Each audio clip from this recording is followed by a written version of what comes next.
Hello, my dear friends. Welcome back to English with Shyam sir. I'm Shyam sir talking to you.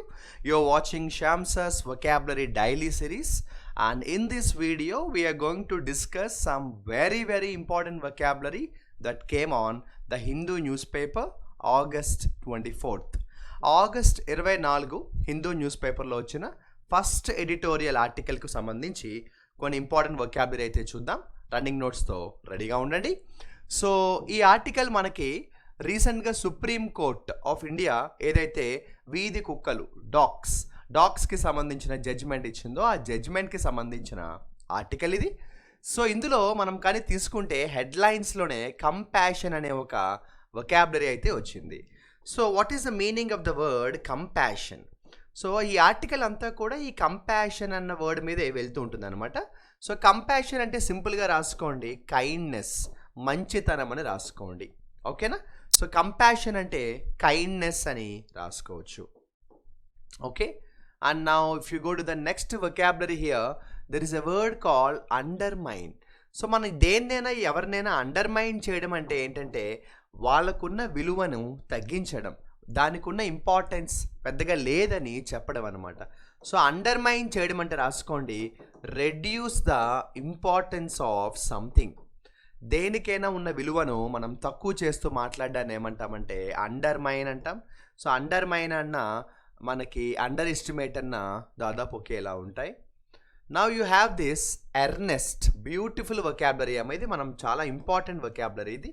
Ernest అంటే చాలా serious అని చెప్పచ్చు, sincere అని కూడా అనొచ్చు, సీరియస్ ఆర్ సిన్సియర్ అని కూడా అనొచ్చు. Followed by the next vocabulary తీసుకుంటే inadequate.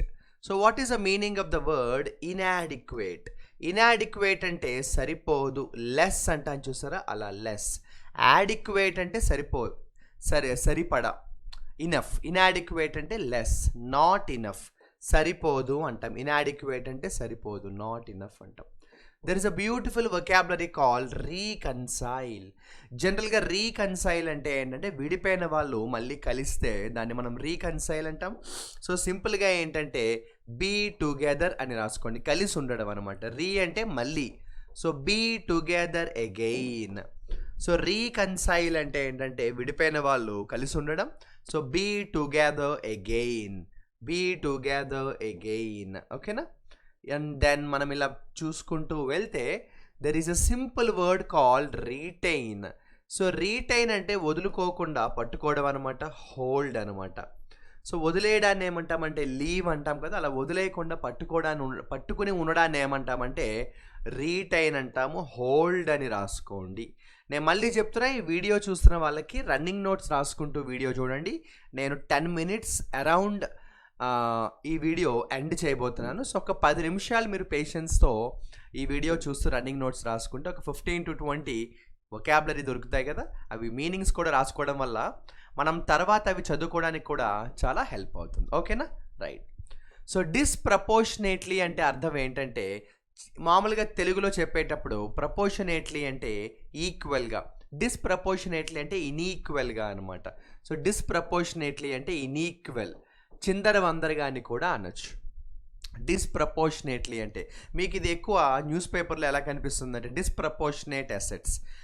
So and so minister was arrested due to disproportionate assets అంటే ఇన్ఈక్వల్ అనొచ్చు, చిందరవందర అనొచ్చు. అంటే దాన్ని ఏమంటారంటే క్యాలిక్యులేట్ చేస్తే ఉండాల్సిన ఆస్తి కంటే ఎక్కువ ఉందనుకో, లేదా తక్కువ ఉందనుకో, వాడెవర్, మ్యాక్సిమం ఎక్కువ ఉంటేనే అరెస్ట్ చేస్తారు. సో డిస్ప్రపోర్షనేట్ అంటే ఏంటంటే ఇన్ఈక్వల్ అని రాసుకోవచ్చు, కొంచెం చిందరవందర అని కూడా అనొచ్చు. And then we have this word called dense. So dense అంటే ఏంటంటే చాలా ఎక్కువ అని రాసుకోండి. మనం మామూలుగా డెన్స్ అంటే ఏమంటామంటే ఫారెస్ట్కి వాడతాం కదా, డెన్స్ ఫారెస్ట్ అంటాం. ఇక్కడ కూడా అంటే చాలా ఎక్కువ, జనాలు ఎక్కువ ఉన్న ప్లేసెస్ని డెన్స్ ప్లేసెస్ అనొచ్చు. క్రౌడెడ్ అనమాట, క్రౌడెడ్ అంటే జనాలు ఎక్కువ ఉంటే క్రౌడెడ్ అనొచ్చు. ఇంకా చెప్పాలంటే థిక్ అనే నార్మల్ వర్డ్ కూడా మనమైతే వాడతాము, థిక్ అనే వర్డ్ కూడా మనమైతే వాడతాము. Okay, and then there is a beautiful word called ఇంపౌండ్మెంట్.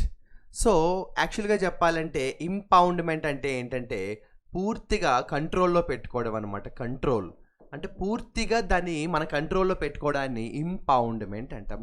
సింపుల్గా రాసుకోవాలంటే కంట్రోల్ అని రాసుకోండి. సింపుల్గా రాసుకోవాలంటే కంట్రోల్ అని రాసుకోండి. టేక్ ఇన్ టు కంట్రోల్ అంటాం చూసారా, అలా అనమాట. ప్రెసిపిటేట్ అవ్వడం అంటే ఏంటంటే కాస్, జరగడం. యాక్చువల్లీ మీనింగ్ ఎంత బాగుంటుందో నేను మీకు సపరేట్ వీడియోలో చెప్తాను. ఎడిటోరియల్ అనాలిసిస్లో నేను ఈ ఆర్టికల్ తర్వాత వీడియోలో ఎక్స్ప్లెయిన్ చేస్తాను. బట్ ఈ ఒక సెంటెన్స్ మాత్రం చెప్తాను. డాగ్స్ని పూర్తిగా గవర్నమెంట్ వాళ్ళు వాళ్ళ చేతిలో పెట్టుకోవడం వల్ల కొన్ని ప్రాబ్లమ్స్ వస్తాయని చెప్తున్నాడు అలా. సో ఇంపౌండ్మెంట్ అంటే కంట్రోల్లో పెట్టుకోవడం, ప్రెసిపిటేట్ అంటే కాస్, ప్రాబ్లమ్స్. సో ప్రెసిపిటేట్ అంటే కాజ్ అనమాట. ఓకేనా, రైట్. అండ్ నెక్స్ట్ వొకాబులరీ చెప్పే ముందు ఒక ఇంపార్టెంట్ విషయం మీతో షేర్ చేసుకోవాలి. నేను ఎప్పుడూ చెప్తూ ఉంటాను, చాలామంది స్టూడెంట్స్ చేసే మిస్టేక్ ఏంటంటే గ్రామర్ క్లాసెస్ వింటారు, వొకాబులరీ క్లాసెస్ వింటారు, సిలబస్ అంతా కంప్లీట్ చేసేసుకొని తర్వాత మాక్ టెస్ట్లు రాయడం స్టార్ట్ చేస్తారు. మధ్యలో ఒక ముఖ్యమైన దాన్ని మర్చిపోతారు. ఏంటది అంటే టాపిక్ టెస్ట్స్. నువ్వు సిలబస్ అంతా కంప్లీట్ చేసుకున్న తర్వాత డైరెక్ట్గా మాక్ టెస్ట్లు రాస్తే పెద్దగా యూజ్ ఉండదు. ఎందుకో తెలుసా? నువ్వు టాపిక్ టెస్ట్లు రాయకుండా మాక్ టెస్ట్ రాస్తే నీ స్ట్రెంగ్స్, నీ వీక్నెసెస్ మీద నీ క్లారిటీ ఉండదు. నేను ఎప్పుడు చెప్పేది అదే. కాబట్టి సిలబస్ కంప్లీట్ అయిపోయిన తర్వాత, అంటే అన్ని టాపిక్స్ క్లాసెస్ వినేసిన తర్వాత మీరు ఏం చేయాలంటే టాపిక్ టెస్ట్లు రాయాలి. మీరు ఫస్ట్ టాపిక్ నుంచి గ్రామర్లో లాస్ట్ టాపిక్ వరకు, అలాగే కాంప్రహెన్షన్, అలాగే వొకాబులరీ, వీటి మీద టాపిక్ టెస్ట్లు తీసుకోండి. ఓకేనా? నేను అందుకే నిన్న ఆల్రెడీ మన గ్రూప్లో కూడా అనౌన్స్ చేశాను, వాట్సాప్ గ్రూప్లో అనౌన్స్ చేశాను, టెలిగ్రామ్లో కూడా అనౌన్స్ చేశాను. మన ఇంగ్లీష్ విత్ శ్యామ్ సార్ యాప్లో టెన్సెస్ అనే టాపిక్ మీద మనం ఒక 5 టాపిక్ టెస్ట్స్ మనం మన యాప్లో యాడ్ చేయడం జరిగిందనమాట. ఓకేనా? అలా తర్వాత ఏంటంటే టాపిక్ టెస్ట్లు ఎప్పుడైతే మనం రాసుకుంటూ వెళ్తామో, ఓకే నేను ఈ టాపిక్లో బాగా పెర్ఫామ్ చేయగలుగుతున్నాను, నేను ఈ టాపిక్లో అస్సలు పెర్ఫామ్ చేయలేకపోతున్నాను, మన మీద మనకు క్లారిటీ వస్తుంది. అప్పుడు ఏ టాపిక్ అయితే మనం వీక్గా ఉన్నామో అది మనం ప్రాక్టీస్ చేసుకోవచ్చు. ఓకేనమ్మా, రైట్. ఇంకొకటి ఏంటంటే state bank of India clerk notification release అయిందని మీ అందరికీ తెలుసు. చాలామంది రాస్తారు ఎస్బీఐ క్లర్క్ ఎగ్జామ్. సో మన ఇంగ్లీష్ విత్ శ్యామ్ సార్ యాప్లో మనకి మాస్టర్ స్ట్రోక్ అనే ఒక కోర్స్ ఉంది. అది ఓన్లీ ఫర్ బ్యాంకింగ్ యాస్పిరెంట్స్కి. ఆ కోర్సులో మనం ఆల్రెడీ ఎస్బీఐ క్లర్క్ ప్రిలిమ్స్ మోడల్లో ఇంగ్లీష్ మాక్ టెస్ట్స్ యాడ్ చేయడం అనేది జరిగింది. ఇంకా చాలా మాక్ టెస్ట్లు మనం యాడ్ చేయబోతున్నాం అనమాట. ఓకేనా? సో ఆల్రెడీ ఏ మాక్ టెస్ట్లు అయితే ఆల్రెడీ అందులో యాడ్ అయ్యాయో ఆ మాస్టర్ స్ట్రోక్ కోర్సులో హ్యాపీగా మీరు ఆ మాక్ టెస్ట్లు అయితే రాసుకోవచ్చు అనమాట. ఓకే, అంటే క్లాసెస్ ఉన్నాయి, అదేవిధంగా మనకి టాపిక్ టెస్ట్లు ఉన్నాయి, మాక్ టెస్ట్లు ఉన్నాయి. ఇంకేంటి, మనం బెస్ట్ స్కోర్ అయితే ఇంగ్లీష్లో తెచ్చుకోవచ్చు అనమాట. ఇక తర్వాత ఇంకొక విషయం, మొన్న ఒకరు అడిగారు, సార్ మొన్న రీసెంట్గా ఇండిపెండెన్స్ డే నాడు మీరు కాంబో కోర్స్కి లైఫ్ టైం ఆఫర్ పెట్టారు, ఇప్పుడు ఆఫర్ లేదు అన్నారు. కాంబో కోర్స్కి జనరల్గా లైఫ్ టైం ఉండదు, ఓన్లీ ఇండిపెండెన్స్ డే కాబట్టి మనం లైఫ్ టైం పెట్టాము. But don't worry, Vinayaka Chavithi offer అనేది మనం అనౌన్స్ చేయబోతున్నామమ్మా. వినాయక చవితి నాడు మనం ఒక ముఖ్యమైన ఆఫర్ అనౌన్స్ చేయబోతున్నాము on the occasion of Vinayaka Chavithi. అందులో ఏంటంటే మళ్ళీ మనం కాంబో కోర్స్కి లైఫ్ టైం పెడతాం. సో లాస్ట్ టైం ఎవరైతే మిస్ అయ్యారో ఈసారి మిస్ అవ్వకుండా లైఫ్ టైం తీసుకోండి. ఎందుకంటే ఒకసారి లైఫ్ టైం తీసేసుకున్నారనుకోండి, ఇంకా మళ్ళీ మనం మనీ వేస్ట్ చేసుకోవాల్సిన అవసరం లేదు. చాలామంది ఏం చేస్తారంటే 3 months కోర్స్ అని, 6 months కోర్స్ అని, 1 year కోర్స్ అని తీసుకుంటారు. తర్వాత మళ్ళీ చూసుకుంటే 1 year ఎంతసేపు అమ్మా, 6 months ఎంతసేపు, చాలా ఫాస్ట్గా అయిపోతుంది. తర్వాత కోర్స్ ఎక్స్పైర్ అయిపోతుంది, మళ్ళీ అమౌంట్ పే చేసి మళ్ళీ కోర్స్ తీసుకోవడం ముందుకు. ఒకసారి ఆ కాంబో కోర్స్ తీసేసుకుని మీ దగ్గర పెట్టుకుంటే లైఫ్ లాంగ్ ఉంటుంది. అది 10 years కాదు, ఎన్ని ఇయర్స్ అయినా మీ దగ్గర ఉంటుంది. పైగా నేను మన ఇంగ్లీష్ విత్ శ్యామ్ సార్ యాప్లో ఎప్పటికప్పుడు కొత్త వీడియోస్, కొత్త కంటెంట్ అలా యాడ్ చేస్తూనే ఉంటాను కాబట్టి మీకు ఆ కొత్త కంటెంట్ అలా యాడ్ అవుతూ ఉంటుంది. పైగా కాంబో కోర్స్ అంటే ఏంటంటే అన్నీ వచ్చేస్తాయి అందులో, A to Z. అదొక అడ్వాంటేజ్. ఓకేనా? సరే, లేట్ అవుతుంది. సో ఇంపౌండ్మెంట్ అంటే చెప్పాను కదమ్మా, ఇంపౌండ్మెంట్ అంటే ఏంటంటే కంట్రోల్లో పెట్టుకోవడం. ప్రెసిపిటేట్ అంటే ఏంటంటే కాజ్ అనమాట. ప్రెసిపిటేట్ అంటే ఏంటంటే కాజ్. ఓవర్ సైట్ అంటే, కాన్ఫ్రాంట్ అంటే ఏంటంటే రెచ్చగొట్టడం అంటాం. కాన్ఫ్రాంట్ అంటే ట్రబుల్ అని రాయండి, ఇబ్బంది పెట్టడం. కాన్ఫ్రాంటేషన్ అంటే ట్రబుల్, ఇబ్బంది పెట్టడం. గొడవ అని రాయొచ్చు, ఫైట్ అని కూడా రాయొచ్చు. కాన్ఫ్రాంట్ అంటే ట్రబుల్ లేదా ఫైట్ అని కూడా రాసుకోవచ్చు. ఓవర్ సైట్ అనే ఒక మంచి వొకాబులరీ అయితే వచ్చింది. So what is the meaning of oversight అంటే సింపుల్గా చెప్పాలంటే సరిగ్గా చూసుకోకపోవడం. నేను నిన్న ఎగ్జామ్లో ఓవర్ సైట్లో ఒక క్వశ్చన్ రాంగ్ అటెంప్ట్ చేశానంట. సో ఓవర్ సైట్ అంటే సింపుల్గా చెప్పండి చూసుకోకపోవడం. మీరు మామూలుగా మిస్టేక్ అని రాసేయండి, పర్వాలేదు. ఓవర్ సైట్ అంటే మిస్టేక్ అని రాసేయండి. బ్యూటిఫుల్ ఇడియం వచ్చింది. జనరల్గా మనం ఇడియమ్స్ అనేవి చాలా ఇంపార్టెంట్ టాపిక్గా చెప్పుకుంటాం వొకాబులరీ క్లాసెస్లో. సో ఇన్స్క్వాలర్ అనే ఒక ఇడియం వచ్చింది. ఇన్స్క్వాలర్ అంటే ఇన్ ఏ బ్యాడ్ కండిషన్. చాలా బ్యాడ్ కండిషన్లో ఉంటే అది చెప్పడానికి ఏమంటామంటే ఇన్ స్క్వాలర్ అంటాం. రాసుకోండి, ఇన్ స్క్వాలర్ అంటే ఇన్ బ్యాడ్ కండిషన్.